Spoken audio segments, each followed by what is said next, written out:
Él ha cambiado mi lamento en alabanza. Ha ceñido mi vida con su Santo Espíritu.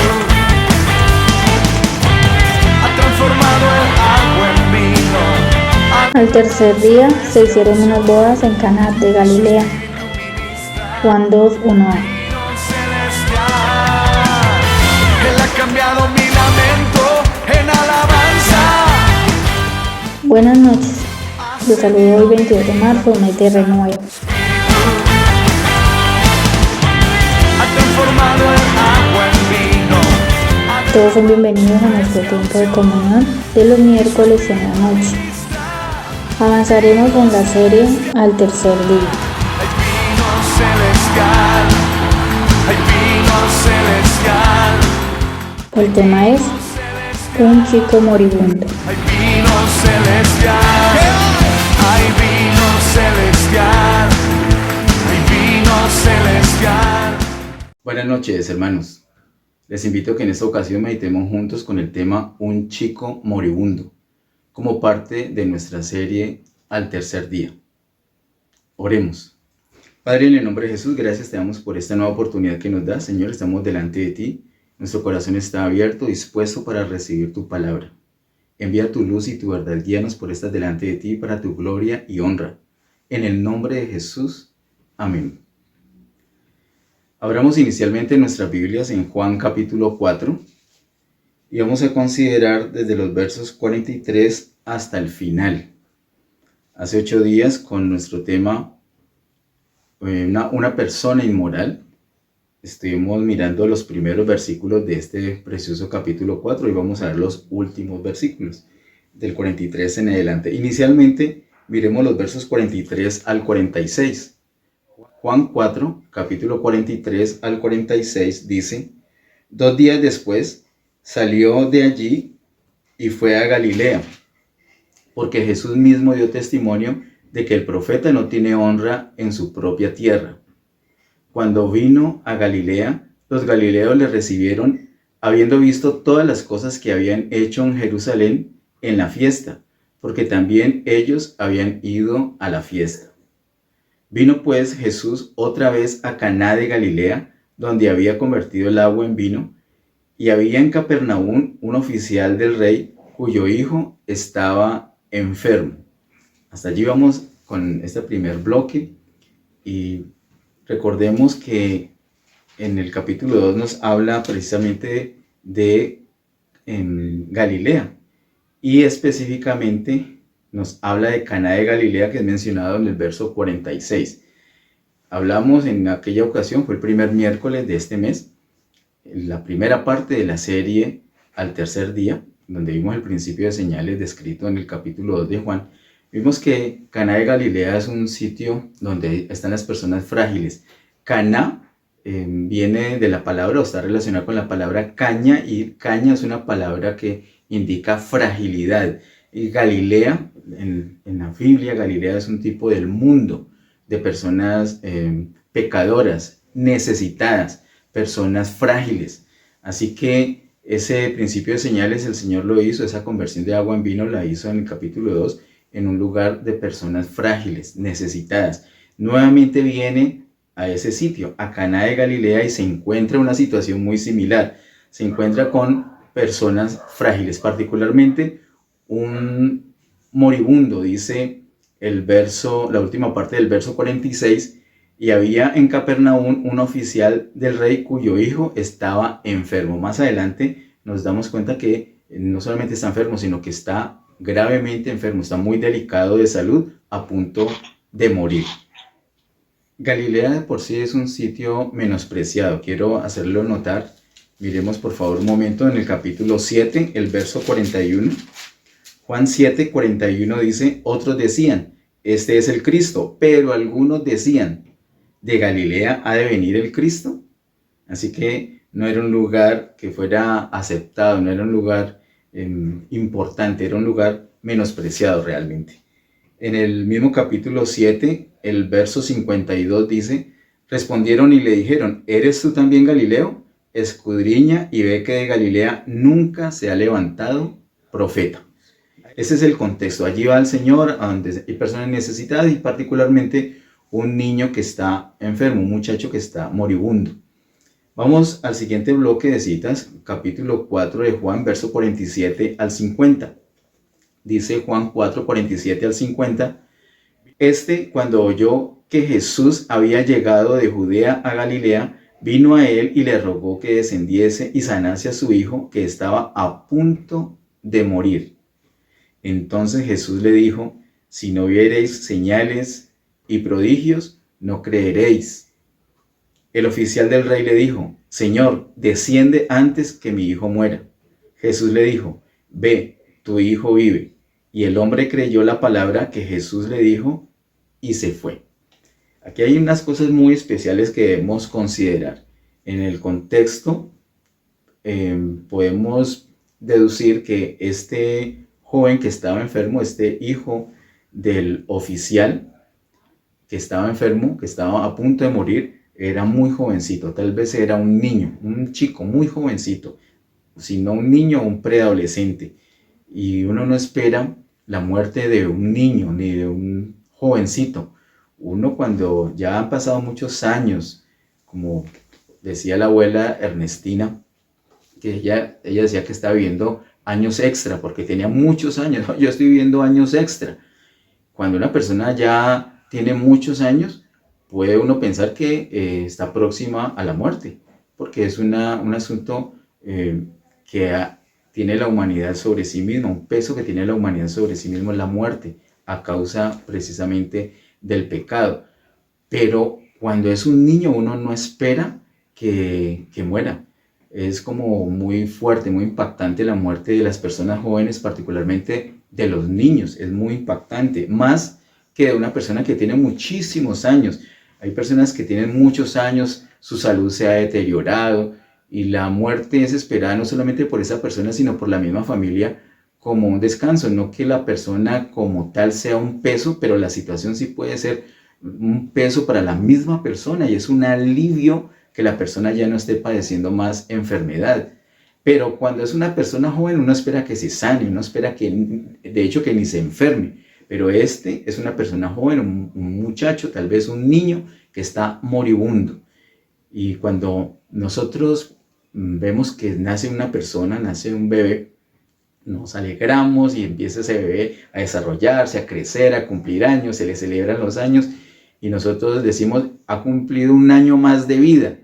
Y si es cierto, ha cumplido un año más de vida. Si nosotros analizamos técnicamente el asunto de la vida, tenemos que aceptar que es todo lo contrario. La persona no tiene un año más de vida, la persona tiene un año menos de vida. Yo no quiero ser aguafiestas en las celebraciones. Hay personas que les encanta celebrar el cumpleaños, pero quiero decirle, técnicamente, ni siquiera con crudeza, sino un asunto técnico, la persona no tiene un año más de vida, la persona tiene un año menos de vida, porque hay una sentencia de muerte sobre la humanidad. Tristemente hay una sentencia de muerte. Adán y Eva en Edén desobedecieron, comieron de un fruto del árbol prohibido y el Señor había dicho que si comían de ese fruto iban a morir. La muerte entró a ellos por causa del pecado. Miremos lo que el apóstol Pablo nos dice al respecto en Romanos capítulo 5, verso 12. Romanos capítulo 5, verso 12 dice: por tanto, como el pecado entró en el mundo por un hombre, y por el pecado la muerte, así la muerte pasó a todos los hombres, por cuanto todos pecaron. La muerte pasó a todos los hombres. El pecado que hemos visto, el apóstol Pablo nos habla acerca del pecado de esta manera, lo mismo el apóstol Juan, es una especie de veneno que esa serpiente antigua, es decir, Satanás, en Edén inyectó al hombre, inyectó a Adán. Y de ahí en adelante venimos todos los seres humanos de Adán. Entonces, por constitución tenemos dentro de nosotros ese veneno llamado pecado. De hecho, la combinación de nuestro cuerpo con el veneno llamado pecado da como resultado la carne. Carne y cuerpo tiene esa diferencia. La carne es el cuerpo contaminado con el pecado. El pecado trae como consecuencia entonces la muerte. Hay un veneno mortal dentro de los seres humanos y nos dejan sentencia de muerte, y por eso es necesario un redentor, es necesario un antídoto que es el Señor Jesús. El Señor Jesús es ese antídoto, como lo muestra el Evangelio de Juan en el capítulo 3, que lo vimos el segundo miércoles de este mes. Así que, como dice este versículo número 12, por el pecado de la muerte, así la muerte pasó a todos. La muerte pasó a todos. Todo ser humano tiene adentro un veneno llamado pecado. Todo ser humano tiene adentro esa contaminación que le lleva a la muerte. Por eso es que envejecemos, por eso es que nos deterioramos, por eso es que hay un desgaste, por eso es que vienen los achaques. Y muy tristemente, aún en personas jóvenes se pueden ver enfermedades, achaques, desgaste y muerte. Acá tenemos un caso en el Evangelio de Juan, capítulo 4, un chico que está moribundo. Es algo muy triste, pero es una sentencia que está sobre toda la humanidad. Todos estamos bajo una condena de muerte. Todos estamos destinados a morir. Todos realmente, así como este muchachito, estamos muriendo. Quiero decirle, y esto es un asunto, vuelvo a insistir, técnico, nosotros estamos muriendo. Yo hoy estoy muriendo. Tú hoy estás muriendo. Todos los seres humanos estamos deteriorándonos, envejeciendo, enfermándonos, desgastándonos. Todos los seres humanos estamos muriendo. Cuando se dice que cumplimos un año más, estamos poniendo una marca que realmente indica un año menos. Hoy tenemos un día menos, no un día más, un día menos de vida. Esta vida se está acabando porque hay una sentencia de muerte sobre nosotros precisamente por el pecado. Ahora quiero que hagamos una reflexión desde el capítulo 3 del Evangelio de Juan. En el capítulo 3 vemos el primer ejemplo del principio de señales, que es cuando un hombre moral, Nicodemo, recibe vida eterna. Lo primero que Dios hace en el propósito de convertir agua en vino, en propósito de convertir lo muerto en algo con vida, es dar la regeneración, la vida eterna. Eso es a nivel del espíritu. El espíritu nace, es un nacimiento espiritual. Pero no queda allí solamente el plan de Dios, porque nosotros no solamente somos espíritu, nosotros somos espíritu, alma y cuerpo. De tal manera que nuestra alma también necesita algo, una provisión de parte de Dios. Eso lo vemos en el ejemplo que vimos hace 8 días en Juan capítulo 4 con la mujer samaritana, una mujer insatisfecha, pero el agua viva, la misma agua viva que le dio vida eterna a Nicodemo en el capítulo 3, que atendió la necesidad espiritual de Nicodemo en el capítulo 3, atiende y satisface la necesidad del alma de la mujer samaritana en el capítulo 4. Así que el Señor atiende el espíritu y también atiende el alma del hombre. Y ahora en esta última parte del capítulo 4 de Juan vemos que no solamente atiende el espíritu y el alma, sino también el cuerpo. Aquí hay un niño que está moribundo, un muchacho que está moribundo, y el Señor entra en acción para convertir nuevamente el agua en vino, para volver a ser un ejemplo del principio de señales de convertir lo que está muerto en algo con vida. Esta es la situación que tenemos acá. En primera a Tesalonicenses 5:23 encontramos lo siguiente. Primera a Tesalonicenses capítulo 5, verso 23. Dice: y el mismo Dios de paz os santifique por completo, y todo vuestro ser, espíritu, alma y cuerpo, sea guardado irreprensible para la venida de nuestro Señor Jesucristo. Mire que es el mismo Dios de paz que nos santifica por completo. Él atiende el espíritu, el alma y el cuerpo. El asunto del espíritu lo vemos puntualmente en Juan capítulo 3. El asunto del alma en la primera parte del capítulo 4 y el asunto del cuerpo en la segunda parte de este mismo capítulo 4. Hermanos, el Evangelio de Juan es un evangelio muy completo, muy coherente, muy sistemático en ese sentido de la vida. El Señor convierte la muerte en vida, primero atendiendo el cuerpo, primero atendiendo el espíritu, luego atendiendo el alma y luego atendiendo el cuerpo. No solamente es un asunto espiritual, es un asunto del alma también, pero es un asunto del cuerpo también. Todo nuestro ser, el Señor da provisión para todo nuestro ser. El Señor da la provisión para los que necesiten ser regenerados. Los que no creen en Jesús como el Señor y Salvador están muertos espiritualmente, así como Nicodemo. Tienen que nacer de nuevo, un nacimiento espiritual. Pero también los insatisfechos, las personas que no encuentran satisfacción con nada, tienen que tomar de esa agua viva para tener satisfacción, como la mujer samaritana, como lo vimos hace 8 días. Pero también nosotros, todos los seres humanos, tenemos un cuerpo que se desgasta. Nosotros necesitamos que cada día el Señor convierta agua en vino, que cada día nos dé vida, que cada día nos sane, que cada día nos vivifique, porque hay un desgaste, hay una sentencia de muerte y tenemos que tener esa vida del Señor. Ahora, yo quiero hacer notar aquí en Juan capítulo 4 que dice el verso 47, el papá del muchacho, cuando oyó que Jesús había llegado de Judea a Galilea, vino a él y le rogó que descendiese y sanase a su hijo que estaba a punto de morir. Mire las palabras del Señor Jesús en el verso 48. Uno podría pensar, así como en el caso del capítulo 11 con su amigo Lázaro que murió, y en vez de salir corriendo se demoró 2 días más. Y cuando llega al lugar donde él vivía, pues ya estaba sepultado, ya tenía 4 días de haber muerto. Acá en el verso 48, la respuesta del Señor fue esta: si no viereis señales y prodigios, no creeréis. Es impresionante. Pareciera que el Señor no tuviera misericordia, que el Señor no estuviera siendo amable, que estuviera siendo descortés, que no tuviera sensibilidad con la necesidad de ese hombre. Yo me imagino esa angustia del papá. Cuando un hijo sufre, cuando un hijo no le va bien, cuando un hijo no está bien, el sufrimiento de los padres es muy grande. A veces preferimos ni siquiera expresarlo para no sumar dolor, pero el corazón se le parte a uno cuando un hijo le duele algo, cuando un hijo se enferma, cuando un hijo está triste, cuando un hijo está preocupado, angustiado por algo. Yo me imagino la angustia de este hombre al tener a su hijo que estaba a punto de morir y el Señor le dice: si no viereis señales y prodigios, no creeréis. Mire el oficial como le insiste, ese hombre como le insiste, el oficial del rey le dijo: Señor, desciende antes de que mi hijo muera. Y el Señor Jesús dice, verso 50, ve, tu hijo vive. El Señor no fue, pero el Señor le dijo una palabra. ¿Qué palabra le dijo el Señor? Ve, tu hijo vive. Yo quiero hacer notar que es una frase muy simple. Ve, tu hijo vive.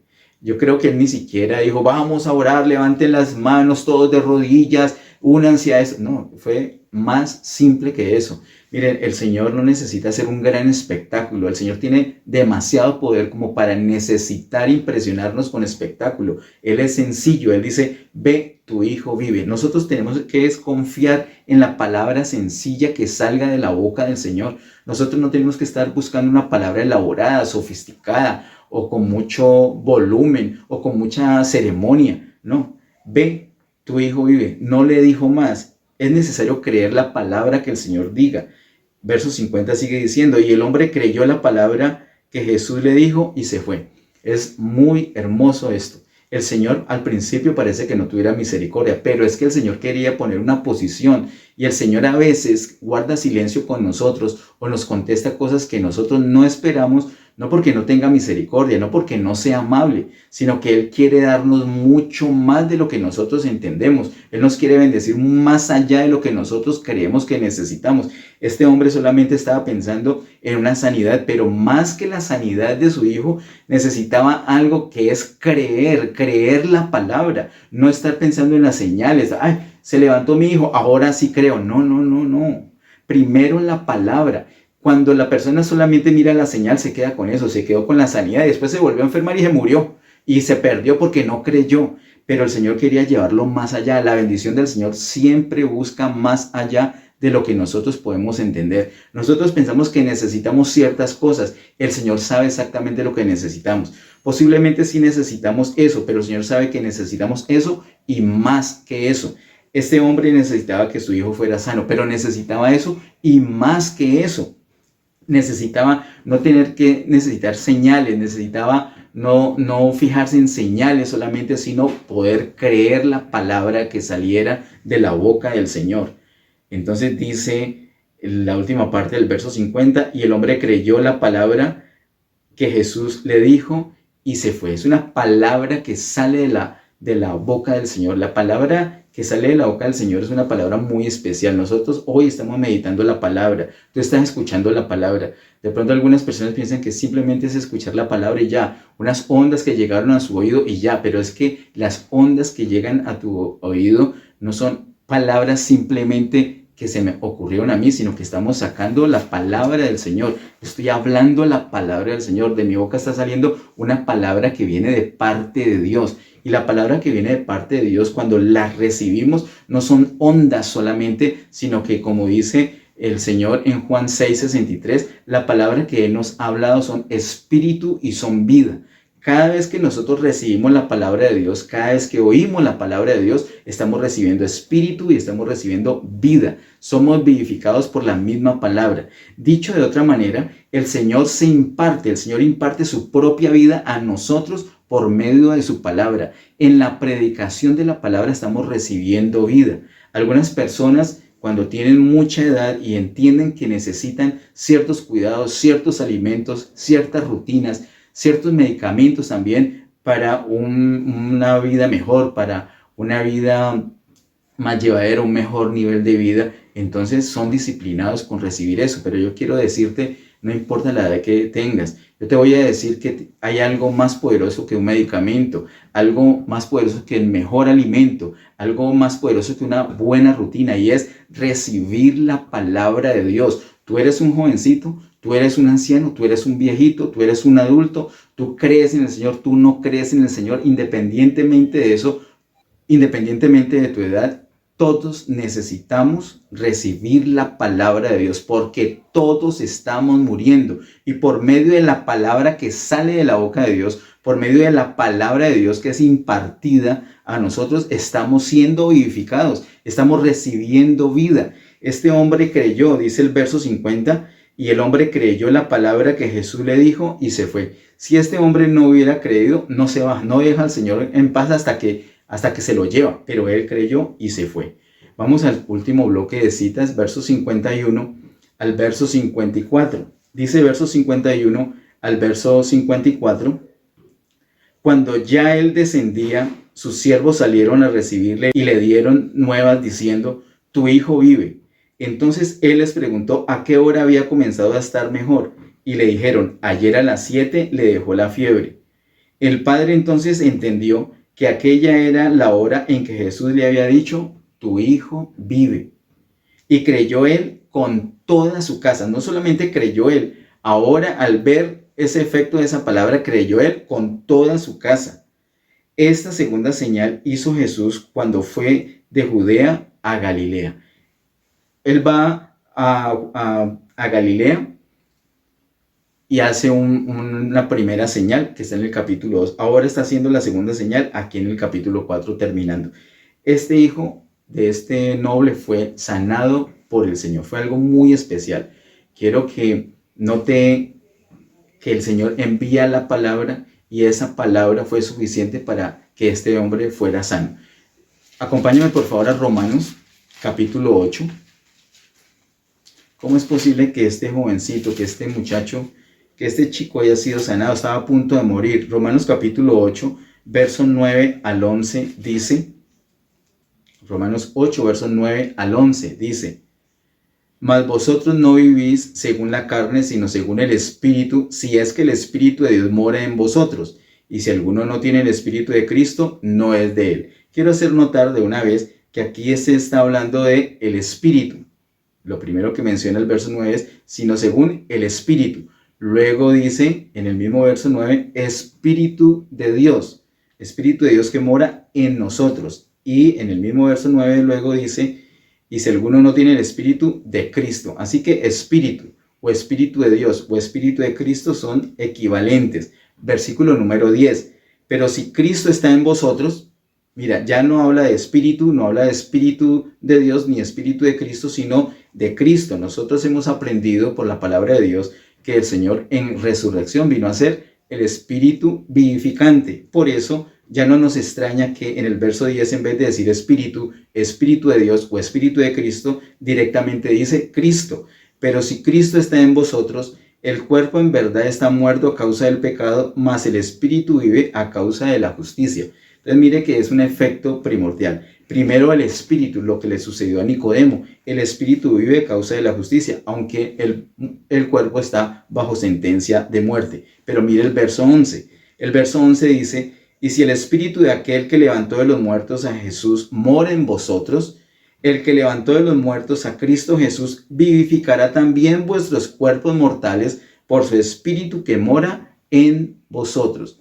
De tal manera que el espíritu no solamente nos da esa vida nueva, esa vida eterna, esa vida espiritual, como en Juan capítulo 3, sino también la satisfacción del alma, como en Juan capítulo 4 al principio, y también la sanidad del cuerpo, como la última parte del capítulo 4 de Juan. El Señor con su Espíritu Santo, que es Cristo en resurrección, con el poder de resurrección nos da vida eterna, es un asunto espiritual, nos satisface, es un asunto del alma, y también nos sana, es un asunto de nuestro cuerpo. Espíritu, alma y cuerpo, por el poder del Señor, son vivificados, son satisfechos en nuestras necesidades. Aquí mismo en Romanos capítulo 8, quiero que miremos los versículos 5 y 6. Romanos capítulo 8, versos 5 y 6 dice: porque los que son de la carne piensan en las cosas de la carne, pero los que son del Espíritu en las cosas del Espíritu. Porque el ocuparse de la carne es muerte, pero el ocuparse del Espíritu es vida y paz. Cuando nosotros enfocamos las cosas del Espíritu, entonces lo que vamos a disfrutar es vida y paz. Ese es el secreto. Nosotros no podemos andar como cualquier persona, como los que no creen en el Señor. Los que no creen en el Señor es normal que se ocupen de las cosas de la carne, porque es lo de ellos. Pero es muy inusual que un creyente se ocupe de las cosas de la carne. Lo normal es que se ocupe de las cosas del Espíritu. Mira que dice el verso 6, el ocuparse de la carne es muerte. ¿Qué le espera a las personas que no creen en el Señor, que se ocupan de las cosas de la carne? Pues muerte. No les espera otra cosa, están bajo sentencia de muerte, como lo vimos en el capítulo 3. El Señor viene a resolver eso. El Señor viene a resolver esa insatisfacción también en el capítulo 4 de la mujer samaritana y esa enfermedad de ese muchacho en el capítulo 4 al finalizar. El Señor quiere esto, el Señor nos está hablando, nos dice, si nos ocupamos de las cosas del Espíritu, entonces la consecuencia va a ser vida y paz. Eso es lo que nosotros debemos buscar, vida y paz. Quiero también recordarles en Mateo capítulo 25, los versículos 3 y 4. Mateo capítulo 25, versos 3 y 4. Cuando nos habla de las 10 vírgenes, dice los versículos 3 y 4 de Mateo 25, las insensatas tomando sus lámparas no tomaron consigo aceite, mas las prudentes tomaron aceite en sus vasijas juntamente con sus lámparas. Allí vimos nosotros en su momento que esa lámpara es el Espíritu y el aceite en el Espíritu está mostrando que son nacidas de nuevo, son creyentes. Es el asunto de Juan capítulo 3 con Nicodemo cuando nace de nuevo. Tiene el Espíritu Santo en su espíritu. Dice que las insensatas tomando sus lámparas no tomaron consigo aceite. Y en cambio el verso 4 dice, mas las prudentes tomaron aceite en sus vasijas. Las prudentes, además de tener en su lámpara, es decir, en su espíritu, el Espíritu Santo también en sus vasijas. Vimos que las vasijas se trata del alma. El Espíritu Santo no solamente de llenar nuestro espíritu, sino también nuestra alma. Y estamos viendo que no solamente nuestro espíritu y nuestra alma, sino también todo nuestro cuerpo, todo nuestro ser, espíritu, alma y cuerpo, son impregnados, son llenos del Espíritu Santo. Cuando se da una sanidad milagrosa, hemos visto tantas sanidades, sobre todo desde el 2020 hacia acá, pero tantas sanidades hemos visto. ¿Cómo es posible? Es porque el Espíritu Santo llena todo el espíritu de la persona, rebosa el alma y cubre completamente el cuerpo. Entonces se cumplen las palabras del apóstol Pablo de 1 Corintios 15:54. Literalmente, sorbida es la muerte en victoria. ¿Qué sucedió con ese muchachito? Con el muchachito de Juan capítulo 4. El que estamos hablando aquí, terminando el capítulo 4, que estaba moribundo, pues que el Señor lo sanó. El Señor lo llenó de su vida. El Señor llenó a ese jovencito de su vida de resurrección. Entonces, sorbida es la muerte en victoria. Esa palabra del apóstol Pablo en 1 Corintios 15:54 aplica estrictamente para la resurrección, para el final. Así como el último ejemplo del principio de señales está en Juan capítulo 11, que es la resurrección de Lázaro. Pero sabemos por la palabra que el Espíritu Santo en nosotros nos permite un anticipo de esas cosas y por eso podemos hablar de resurrección desde el capítulo 4. Desde ya podemos hablar del poder de resurrección operando en la vida de una persona. El poder de resurrección operó en este jovencito y literalmente encapsuló, anuló, sorbió la muerte y el muchachito no murió, el muchachito vivió. Queridos hermanos, todos nosotros necesitamos ser regenerados, todos necesitamos creer en Jesús para nacer de nuevo. Todos necesitamos tener una comunión con el Señor para ser satisfechos, pero también todos necesitamos acudir al Señor para que vivifique nuestro cuerpo, porque nuestro cuerpo es mortal, nuestro cuerpo se enferma, nuestro cuerpo se está deteriorando, se está desgastando, está muriendo. Día a día también necesitamos que el Señor neutralice esa muerte.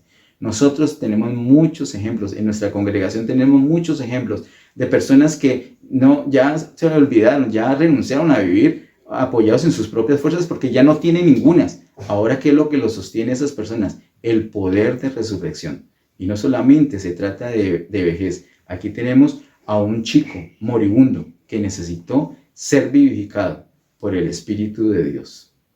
Esta es una palabra donde el Señor convierte el agua en vino, lo muerto en vida.